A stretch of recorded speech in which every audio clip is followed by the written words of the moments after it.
जहिया होई तोहर विदाई ओह दिन चिता मोर सजाई तोहरा दुआरा बाजा बाजी हमर दुनिया लूट जाई हरे हो बेवफा जहिया होई तोहर विदाई ओह दिन चिता मोर सजाई तोहरा दुआरा बाजा बाजी हमर दुनिया लूट जाई सुनी खबरिया जानी आंसू गिरई हाँ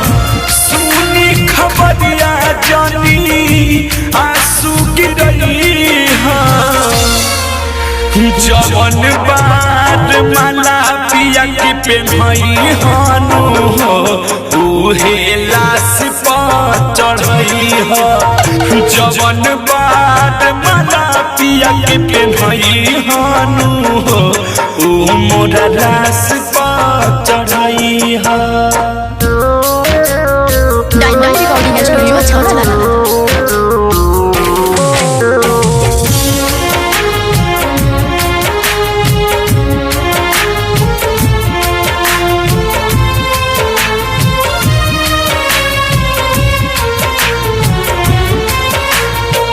ओढ़ी डोली चढ़ी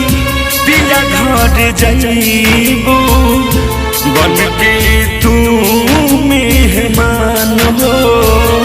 छुट्टी जे प्यार तीजी देहब परान हम कफन ओढ़ी जाइब शमशान हो कफन ओढ़ी जाइब चुनरी ओढ़ी डोली चढ़ी पिया घर जाइबू बन के तू मेहमान हो छुट्टी जे प्यार तेजी देहब परान हम कफन ओढ़ी जाइब शमशान हो आखिरी दीदार होई मुँह देखे आई हाँ आखिरी दीदार होई मुँह देखे आई हाँ जवन बार माला पिया के पेन्हई हानु हो उ मोरा लाश पर चढ़ई हो जवन बार माला पिया के पेन्हई हानु हो उ मोरा लाश पर चढ़ई हो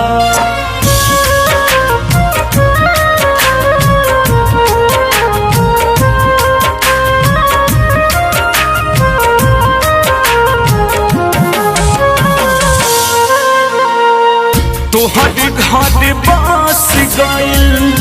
हमर उजारल कैसन लिखाइल बा नसीब हो शादी के जोड़ा में सजल सवारल आ जई हमारा करीब हो आ जई तोहर घर बस गइल हमर उजारल कैसन लिखाइल बा नसीब हो शादी के जोड़ा में सजल सवारल आ जई हमारा करीब हो आ जई चंद्रश्वर आंसू के ना भूलई आ चले चंद्रश्वर आंसू के ना भूलई जवन बार माला पिया के पेन्हई हानु हो उ मोरा लाश पर चढ़ई हो जवन बार माला पिया के पेन्हई हानु हो उ मोरा लाश पर चढ़ई हो डायमंड रिकॉर्डिंग स्टूडियो छौड़ा